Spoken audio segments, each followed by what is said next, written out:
YouTube, welcome to day number 2. So we ran into a little bit of a problem. So the bolts I put in yesterday, them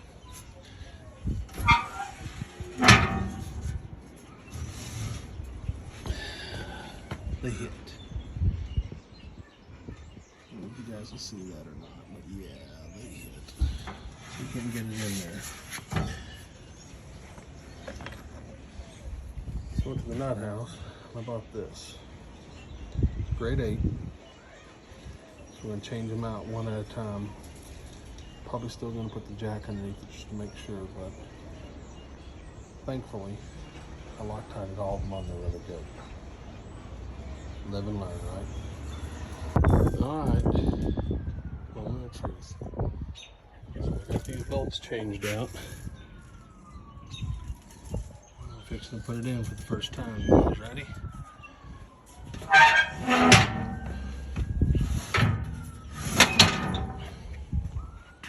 Look at there.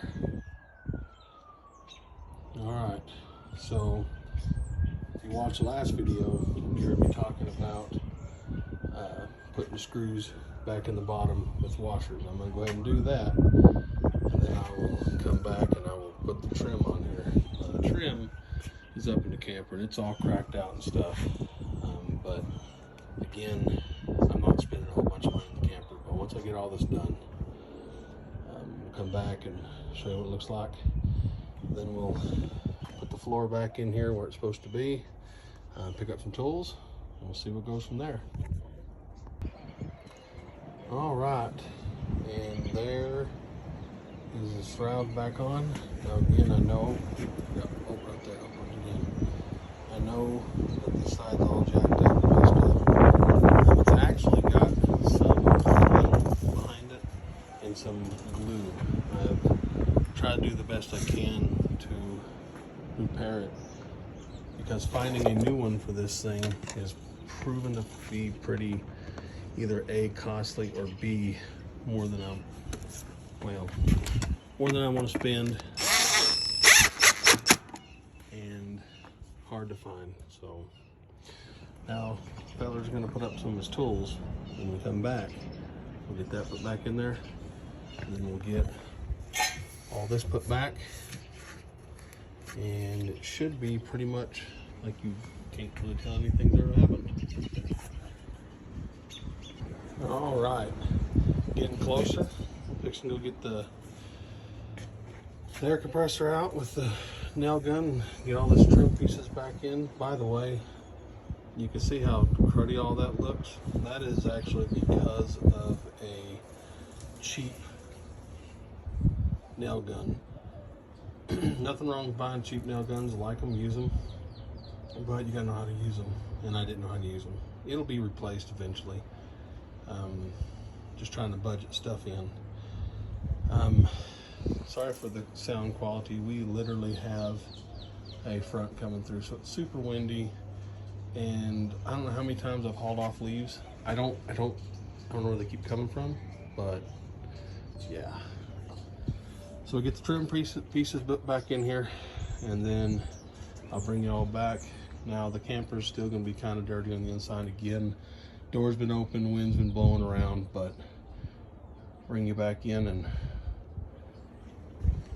I hope this helps somebody, to be honest with you. And you know where I can get this? Real cheap. I like free dollars, but you know what I mean. I would like to get a new one, that's for sure. But we'll come back. All right, YouTube, here's the end results. Now again, my camper is dirty.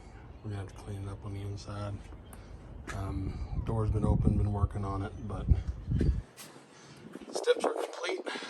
I honestly hope that this helps somebody and they don't go through what I went through by pulling up all this right here and pulling this out for no good reason. There was no reason they needed to do that.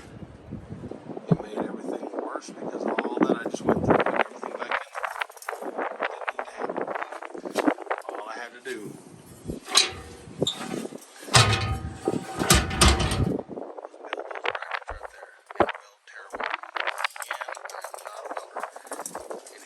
hear the wind, you probably understand why welding it did not work so well. Okay, it worked, but you know what I mean. Why it looks terrible. Why did I can't weld very good too. The wind blowing away all the flux on the welding. Next video, gonna work on the old screen door here. The latch is broken. Got a new pin or spring for it.